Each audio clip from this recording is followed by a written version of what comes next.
Doctor BR Ambedkar Konaseema జిల్లా రామచంద్రాపురంలో 10 ఏళ్ల బాలిక రంజిత మృతిపై అనుమానాలు వ్యక్తం చేస్తున్నారు తల్లిదండ్రులు. ఇంటి ఓనర్ కుమారుడు జకీర్పై అనుమానం వ్యక్తం చేస్తున్నారు. జకీర్ను పోలీసులు అదుపులోకి తీసుకున్నారు. ఇంటి సమీపంలో సీసీ కెమెరాలు ఉన్నా అవి పనిచేయకపోవడంతో ఫుటేజ్ దొరకలేదు. తమ బిడ్డకు తనకు తాను ఉరేసుకునేంత ఆలోచన లేదని తల్లిదండ్రులు చెప్తున్నారు. ఘటనపై అప్డేట్స్ మా కరెస్పాండెంట్ హరీష్ అడిగి తెలుసుకుందాం. హరీష్, చెప్పండి. సో సీసీ కెమెరాలు పనిచేయట్లేదు అనేది తెలుస్తోంది ప్రధానంగా. ఇంకా ఏం చెప్తున్నారు పోలీసులు? జకీర్పై ఎందుకు అనుమానం అని చెప్తున్నారు తల్లిదండ్రులు? ఏంటి మీ దగ్గర ఇన్పుట్స్?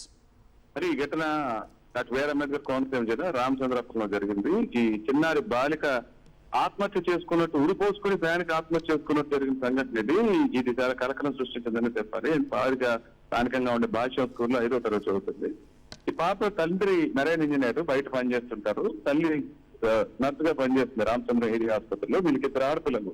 ఒక పాప ఇక్కడ చనిపోయిన రంజిత, మరో పాప నవోదయ స్కూల్లో ఉంటుంది. అంటే ప్రస్తుతానికి అయితే తండ్రి ఒక కూతురు దూరంగానే ఉన్నారు. తల్లి ఈ అమ్మాయి మాత్రమే ఇంట్లో నివసిస్తున్నారు. తల్లి కాకినాడలో బంధువుల ఇంటికి వెళ్ళడం జరిగింది. ఎవరిని పిల్లలు కూడా రిసీవ్ చేసుకోవడానికి కూడా ఎవరిని పంపించదు ఆవిడ. 90% ఆవిడ వెళ్తుంది, లేదంటే భర్తను పంపిస్తుంది. అయితే బంధువులు ఇంట్లో ఉండడంతో నిన్న సాయంత్రం ఆటో వాళ్ళని పంపించి పాపని ఇంటికి పంపించమని స్కూల్కి ఫోన్ చేయడం జరిగింది, పంపించడం జరిగింది. ఇంటికి వచ్చిన తర్వాత ఆ పాప కూడా ఫోన్ చేసింది తల్లికి. ఆ తర్వాత తల్లి ఇంటికి వచ్చేటప్పటికి ఈ సంఘటన జరిగినట్టు ఐడెంటిఫై చేయడం జరిగింది.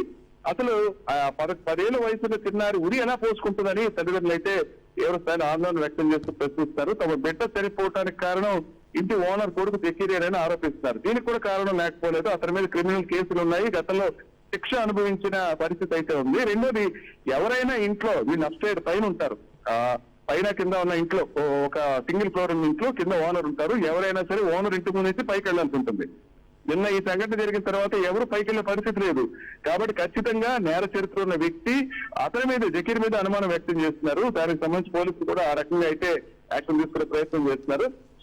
బాలిక తల్లిదండ్రుల ఆవేదన అయితే చాలా ఎక్కువగా ఉంది. ఎందుకంటే కంటి ముందు చిన్నారు ప్రతిరోజు మా కళ్ళ ముందు స్కూల్కి వెళ్ళి వచ్చే బాలిక ఒక్కసారిగా ఉరిపోసుకుని ఆత్మహత్య చేసుకోవడం ఏంటనే తీవ్రస్థాయిలో ఆవేదన వ్యక్తం చేస్తున్నారు.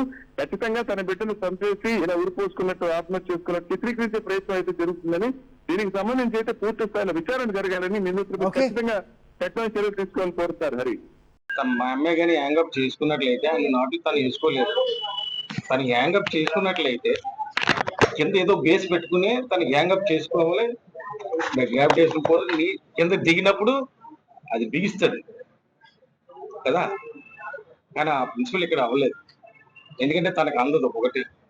రెండోది, చుట్టూ దగ్గరలో ఒక స్టూల్ కానీ ఏమి లేదు. బెడ్ పైనే తనకు అందదు, అది 100% షూర్. ఒకవేళ తన స్టూల్ పెట్టుకుని దాని మీద ఎక్కి స్టూల్ తనితేనే అప్పుడు దిగుతా తను.